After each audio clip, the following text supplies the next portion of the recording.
Welcome to the channel and this new irregular series for Cities Skylines. Now this could be a little bit of a long introduction, so if any of you are not particularly interested in long introductions, I will put a timestamp up now for any of you who want to jump forward into the gameplay, and I hope you enjoy it. For any of you who decided to remain, welcome. And the reason this introduction is going to be slightly lengthy is that this is not going to be a normal let's play of starting from a city with 0 population and building through to 100,000 on a video by video sequence. This is going to be more of a long-term project, but it's going to be a project of sections and different concepts. And it's something I've been thinking about for a little while, and I think maybe now is the time to actually make it. And I suppose the best way to introduce it is to explain my background thinking about why I'm making it. And the real stimulus for it started about 7 months ago when I bought a new PC. And of course, like whenever you buy a new machine, you have to download all the games. And it's at that point when you realize how many games you've actually got. I think I spent over 2 days just downloading games from my library. Not that I'm kind of got that many games.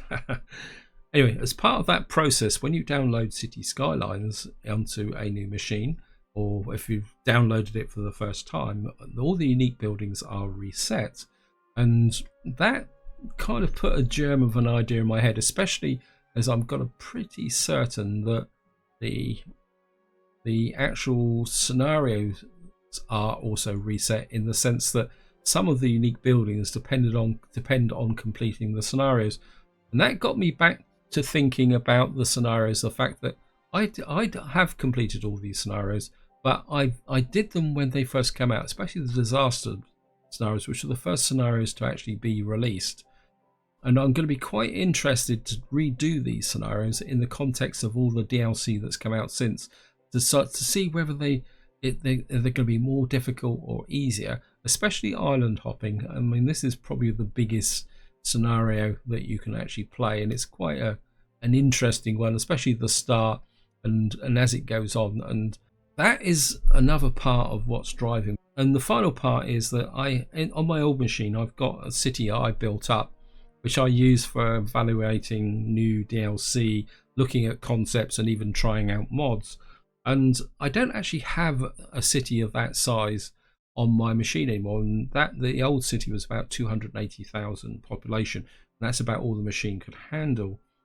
So what I want to do is build up a really large city on a map, so to get that facility back. I know I could have transferred the save game, but that city was a little bit dated and it was a little bit messed up where I was doing experimentation with it.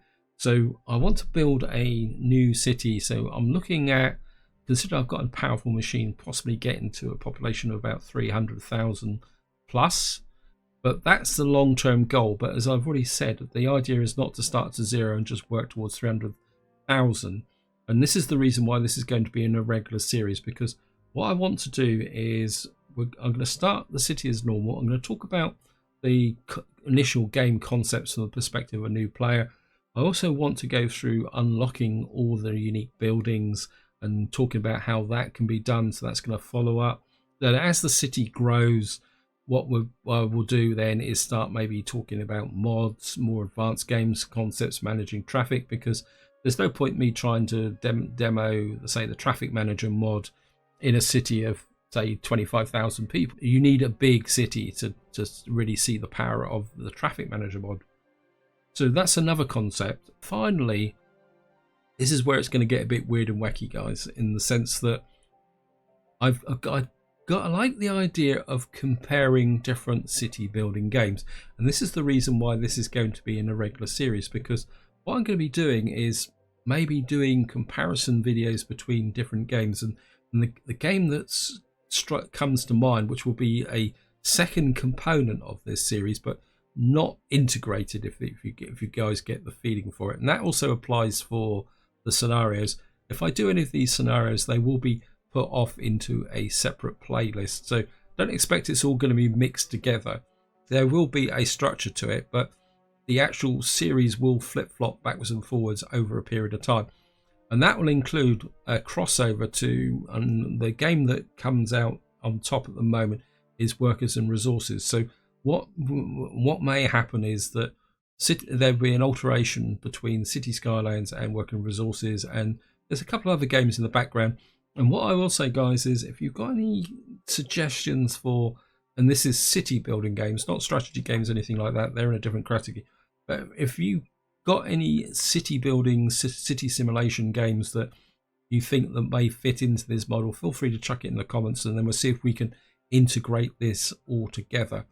It may not work and it may get a bit of a mess, but I will try and keep it into separate playlists. So this will be in its own playlist, scenarios will be in their own playlist, workers and resources will be in their own playlist. It's just that the schedule will rotate around all the different ones, and this is why it's going to be irregular, so that you may get several weeks of City Skylines and then maybe a week, or them all interlaced together. I mean, it could become a mess. I am a little bit nervous about it, and that's probably why I'm rambling on a little bit quicker now. So I think that's enough of an introduction. Let's get down to what you'd call a more standard introduction about what city map we're going to use. I'm going to use one of the Regal Hills. Now, the reason I'm using Regal Hills is that it's an interesting map. You can see there's a castle in the corner here, and it's actually the map that's used by the Fix the Traffic scenario. You can see the castle up in the background there, and I think it will prove an interesting challenge. But more importantly, I come to Regal Hills here, you see it's got all the natural resources, and because more importantly, it's got all the connections as well, and a reasonable amount of water, because there's absolutely no point in doing this project if I don't have all the connections, because I want to look at all the different game features. And the other reason for selecting this map is it's got a reasonable building area, which you need if you're going to go for a population of 300,000. Because what I don't want is to create is a big, tight, gridded city. What I'm thinking of is building a series of large towns which are maybe interconnected. Again, because it's a concept I've never really explored in detail, and it's something I want to explore in this Let's Play. And the other reason is that I haven't done a European map for a long time. I've tended to do tropical and boreal themes, and I really fancy doing a European map, I think, as well. And the other thing I am going to do also, guys, is that I'm going to go right-hand traffic just for the fun of it, because I kept getting my roundabouts the wrong way round in the campus Let's Play, and I'm going to give it a go. I mean, I might make some mistakes with highway layouts and stuff like that, so we can have some fun with that. So I think that's about it, and I think it's now time to jump straight in onto the game map. So here we are on the game map. I'm just going to cancel that, and of course the first thing you do in City Skylines is you pause. Not that it costs you any money, but the important thing to remember with City Skylines is the moment you build your first road like this, might as well do this, get the tradition out the way, you start paying maintenance costs on the road, and you don't have that much money, so you don't want that running down while you have a look down. Now, for any of you guys who came forward with the timestamp, welcome. And I'm just going to give you a bit of background of what map this is. This map is actually the map that's used in the Fix the Traffic scenario, and I've chosen it for a very specific reason. And what I'm about to do, guys, is if you're completely new to the game and don't really know, something you want to do straight away is come out here. You don't get a complete overview of the map here, but you get enough of a view to see where you're going, because especially if you're going to build a large city, you've got to have an overview of where your assets are, what you want to build towards, and what you want to use. And this is an interesting map because it's got 3 rivers on it, but the rivers are not particularly fast flowing. But the advantage is we might be able to get a hydroelectric dam up on one of these headwaters. You can see down in the bottom left we got a railway line, which is a long way out, but I will be playing with the 25 tile unlock mod. You've got 2 patches of sea over here and here, so we'll be able to have some fun with ferries, and of course we'll have the sea connections. There's another rail line at the top here, you can just see it next, just to the left of what's his name here, I can't remember what his name is now. So there's another rail line there. Now, another reason I've chosen this map from the perspective of building a very large city is that this map has a single road through the center, which, while it gives a very good start, and if you're building a city up to about 75,000, it's not a problem. But for building a very large city, having a single road flowing across the center of the map can prove a late game challenge, simply because once you get a large population here, and say for example, well, where was it? Say we build a town here, and this starts to grow, and we've got the main city here. What will happen is all the traffic that wants to get to, all the new residents will come through this area here to get to here, and then that will effectively congest this road. And this is how a lot of people get into trouble with when they get to say 50, 70, 60,000, the city's growing rapidly and they've got a road through here, because once you start getting tailbacks on your highways, then your whole city can decay and descend into chaos very quickly. So what I'll be doing in this Let's Play is creating a ring road and eventually breaking this road here, but that's a long way in the future. That's one of the game concepts that I was talking about in the introduction. So we've now got this map here, and what I'm going to do now is I'm going to talk very much from the perspective of a new player. So if you come to this video as a new player and you want to know how to get started in Cities Skylines, I hope this will help. So the first things you need to do is, I'll say, is actually unlock the road. You see, that's why I built the little road up here, and I actually unlocked it, and you can see it just unlocks the power, the water. I mean, you get very basic concepts here. And I think the first thing we'll do is we'll start off, where is the power? I mean, I could come here, and this is one of the key decisions, is do you build go wind or coal? I think we can get away with wind power up here, so we're just going to, and when I'm using wind power, I always like to start with 2. The next decision is water, and if I just show you here, you can see how weak the flow in this river is. I mean, if I had the terrain option unlocked, I could show you what the terrain's like. You can see it's not particularly big. We're not going to get a lot of water out of this map, so we're going to need to get over here to draw water, or we're going to have to use towers, but maybe we'll use towers as well, just for the fun of it. So I'm just going to put that in there, and of course the golden rule when you start, you always put the foul water downstream from the upstream, and if you don't have a flow, that's when you've got to consider using towers. In fact, I think what we'll do is enter, connect that up. And of course, one thing you definitely need to do is put a power line in. I think we can come to there, and we'll put another power line down to there like that. So that's our initial water supply and power in. Not finished. You're going to need to keep an eye on the money. When you lay out your initial city, I think it's very important is that when you start a new city, don't think this is I'm building the final city. Look at it from the point of view you just want to get up and running, because your first real target isn't that, it's in here.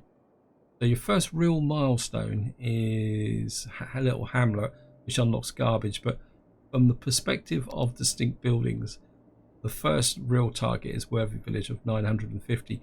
And that's what I want to get to in this video, so that we can unlock the first distinctive buildings. And what we need to do, this yellow patch here is agricultural specialization. Now this map doesn't have that much in the way of forestry and agriculture, so I'm going to need to use this. So this could become a bit of a farming community. And what we're going to do is, of course, I'm going to start with a roundabout. Roundabout is a safe option for laying out a city. I mean, we Brits love them, and I know that some of you, I know some of you guys who come from sane countries where you don't have roundabouts. I say here we have a bit of an obsession with them, but from the point of view of getting started in Cities Skylines, the roundabout is a very good way to get things underway. And we're just going to look that up. Of course, my roundabout's now going to flow round the right way, because we've got the traffic. Now, when you're connecting up roundabouts, it's always pays to go from the roundabout to the road or highway, and then just use this to reverse it like that. And actually, that's the wrong way round. Mistake number 1, because we're on right-hand traffic. And what we're going to do now is just come in here. Now, when you're laying out the city, you need to think a little bit where you're going to have your residential, your industrial and commercial. And the golden rule is that your commercial and industrial should have a good access to the exit, and under no circumstances should your industrial pass through either the commercial or residential. So what I'll probably do is have my industrial over here, and we'll go residential this way because we can expand this way, and then what we'll have is commercial residential coming this way, which will grow with time. And what I'm going to do is I'm going to use a construct that, again, if you guys follow my series, you'll be very familiar with, which is these two one-way roads. Now, the reason I use two one-way roads is that they're very easy to upgrade to highways, as opposed to using a normal the two-way roads that come with the game. But of course, we've only got this 4-lane road here, and to be honest, I'm not a big fan of those. And the game is just going to come from there. I'm just going to there, and now I could get very precise and come down this way and then try and line all these up in a nice grid, but I like things in a grid, but at the same time I'm not that obsessed about everything being perfect. And what I'm going to do is come off here, and again, one of the tricks you can do is come this way, because I don't want any traffic on here at the same time as I don't want this road. I want to be able to upgrade this road in the future. And what I've found is that if you go in blocks of 3, it kind of makes the game a little bit optimal. And I'm just going to come in here, and another trick, guys, is a little bit like that, and then we're just going to hook. And what I'm going to do is I'm going to come across the top like this, and that probably won't come. I'm just going to come across like that. That will make sense eventually. Then we're just going to kick the game off and get everything running, and I think we're just going to drop that into there. And of course I'm going to need to put the water supply in, which I left off because what I like to do is come in like that, and we're just going to come up here. 440 is the magic number for really good level of coverage, and of course it helps if I start the game. My ideal speed for starting the game is 2, because it lets the city build fast enough, but at the same time it not so fast as that things can run out of control. Just going to let this build up here, and of course the residents can't get in and out, so I haven't created this link there. I'm just going to get that. You can see that everyone's moving in quite quickly. Very happy with my city.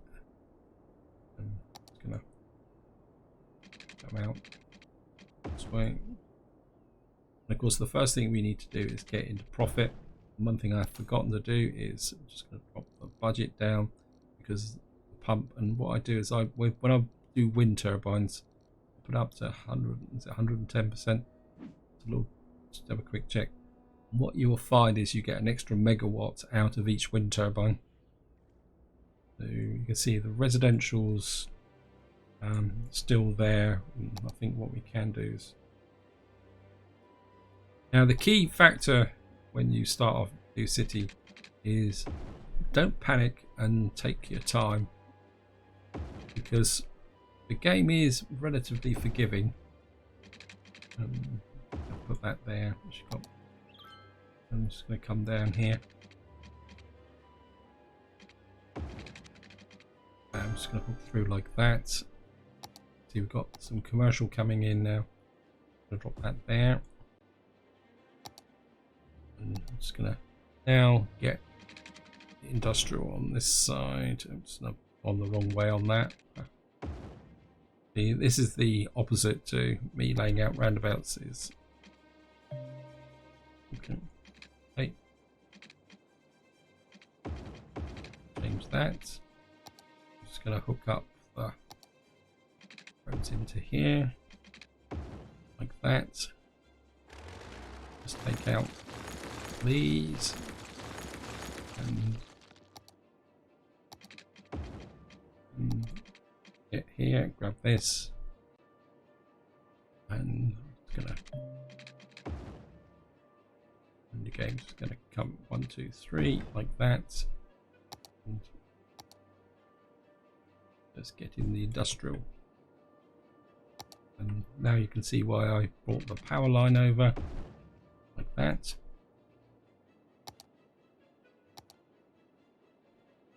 Well, just hook that roundabout there. I mean, it will all change over time, and we've got plenty of space up there, so what we're going to do is go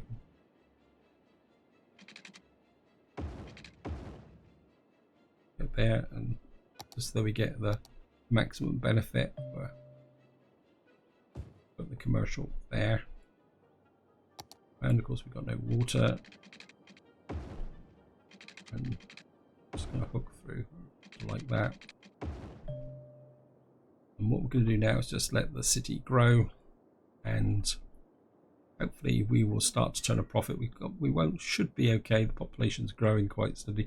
Now, one of the key factors that you need to take into consideration, and this has become more important as the game has evolved over time, and somebody pointed this out on my campus playthrough, is don't push too hard for growth. One is you can get massive death waves. Two, it can affect your educational standards. So what you need to do is look for steady growth, but not massive growth. I'm just going to hook this through here so that we've got that there, and I suppose we can these through as well, like that. Whoops, nope. Like that. Actually, you can just drag through like that, and again we'll just push these out a little bit like that, and like that. So we're now getting a nice, fairly steady growth, and you can see the way the city's laid out that the residents can get in and out of here very quickly, and our industry is building up quite nicely as well. We've got the power jump over here, so we don't need to run lots of power lines, and we're now making a little bit of a profit. So what I want to do now is get this center road in here, that, and like that, and just going to take out this area here like that. And I think what we probably could do is hook through like that. I'm not sure. Yeah. And I suppose I could come there. That one's not going to be quite so efficient. This really needs to be moved over one, but we can live with that, guys. You can see we've got a demand for residential. Again, what you want to do is just take it nice and steady. We can grow this way because we've got water underneath. We won't actually increase our water budget, and I don't want to get too close to the outfall here, because that will give a problem with noise. I was about to say show you noise, but can't do it. Look at that. This nice green. Enjoy it while before the traffic builds up. And we're nearly at our first milestone, which is Little Hamlet. So things are going, there we are, we're just there. We've got an elementary school, so we've got taxes, loans, garbage, healthcare, education, medical clinic, recycling, and community school. First thing we're going to do is just get into here. We're going to push the taxes up to 11%. Now there is a kind of hidden bonus in the game when you first start. People don't get upset that quickly. One thing we do need to check is we're okay for power. I'm just going to build this up. And of course, the first thing I'm going to need to do is get in garbage here. Going to drop that there, and just make sure power connection. What we'll do is just get rid of that. Get this in quickly before they all get too upset. Now you can take liberties with the city during this initial phase. In fact, I will be taking liberties fairly soon. Once we get to 950 and we actually unlock the distinct buildings. In fact, I'll be taking quite large liberties with the city then, but at the moment we'll just keep the city going. And of course, the other thing you really need to get going very early in the game is education, because education is very much a long-term project. You can see here we've got 100% uneducated people in the city, which again is okay at the moment, but education is very important to job demand. It's also very important to a lot of the policies. The more educated your workforce is, or in fact, the more educated your residents are, the some of your extra costs like garbage collection and all that come down. But you can see initially we don't actually need educated people, but you need to get the process going, because the way the new education system works after the campus DLC is that people have to go through the elementary school, then the high school, before they actually reach a point where they become highly educated. So that's something you need to bear in mind now, and that's the reason why you want to get education up and running as quickly as possible. And so we're looking good here, guys. Yeah, city's looking good. You do need to keep, if you're using wind turbines, you do need to keep an eye on the power, because there's nothing worse than suddenly getting a power demand and you don't have any cash to buy it. I mean, you can still take out a loan. So the city's now growing, and what you need to do now is, once you've got the city into this position and we've got a bit of income going, we get a little bit of demand for industry, which we can probably just suck up by coming out here, is you can then start thinking about where you're going to take the city from now on. And I think we can just then just check the water situation, get that out. In fact, I'll probably just do this, cover the edge of the map.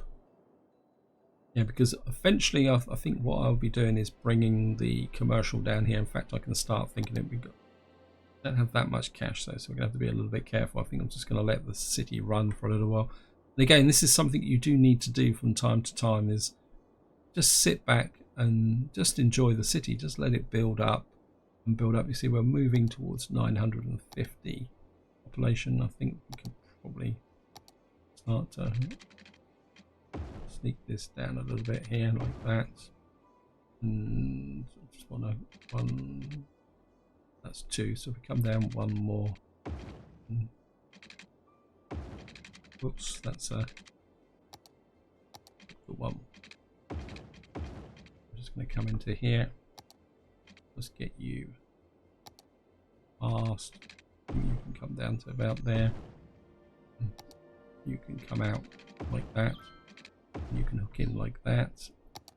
Again, we've got a nice big lodge of demand here.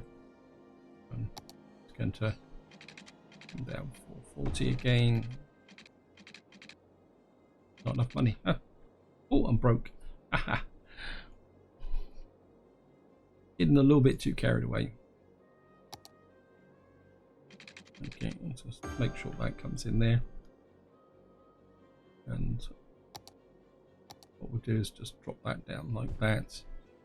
I mean, we could put a little bit more in here, just fill in the gaps. And up here, and we got a oops. We'll just fill in this here, and we got commercial now.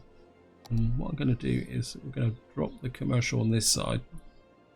Just stick off that bit there, because I don't want too much commercial here, because what I would like is the commercial area going down here. We've now reached Worthy Village. We've now got a population of 950. We've got emergency services. We've got self-sufficient buildings, organic local produce. In fact, what I'm going to do is just going to pause, and what we're going to do is put in this here like that, and we might as well get this up and running. And what we're going to do is get Oak District in like that. And we're going to leave that bit there because it's not going to stay in the long term, because eventually industry will push down here. We'll probably have residential out this area. So we've got that bit there. We've got a bit of cash to spend, and one of the buildings you want to get in relatively quickly, in fact we'll put it over here, is a fire service. I'm just going to let the game run slowly while we're at it. because fire is more important than police, because there is still this slack with the game with respect to the crime rate. It takes a little while to build up, but buildings catching fire can be a real inconvenience now. And I'm also aware of the time, guys. We've now reached 950, and while the city's running, I just want to show you unique buildings. You can see I've got a few unlocks here. In fact, this is unlocked. Okay, what we're going to do is I'm going to press options here, and we're going to come to miscellaneous. I'm going to reset all the unique buildings, and hopefully that will have reset everything. We're just going to have a quick look through. Yeah. Now the Statue of Liberty always seems to unlock, because that unlocks when you've produced 5,000 products, and that seems to happen very quickly. But hopefully now we have now reset the government offices, because in the next part we are going to be looking at unlocking the negative unique buildings, like the garbage piling up here. You can see the garbage piles up, so we'll be looking at that into the next part. There's also, I want to look at, get out of the way there, Lazarus Plaza. We need to unlock that. Also Statue of Shopping, and so there's a few. I think there's altogether there's about 8 unique buildings which can only be unlocked by damaging the city, and you need to do that relatively early in the game. What's actually happened is my budget's down, so we need to just push that up a little bit so that we've got water supply, and things are looking good. I think just to wind this part up, and because I messed this up a little bit, and otherwise I'm going to forget. I'm going to come out here with these. I mean, eventually this water pump will be moved, and all we're going to do is just fill in this area here like that. I could put in this bit here, like that, and hook across like that, and we'll just drop in a little lodge of residential here. This is where I'm going to leave it, guys. Hope you enjoyed the video. Hope you found it interesting. So in the next part we will be looking at unlocking some distinct buildings, the more negative ones. But until then, whatever you do, enjoy your gaming.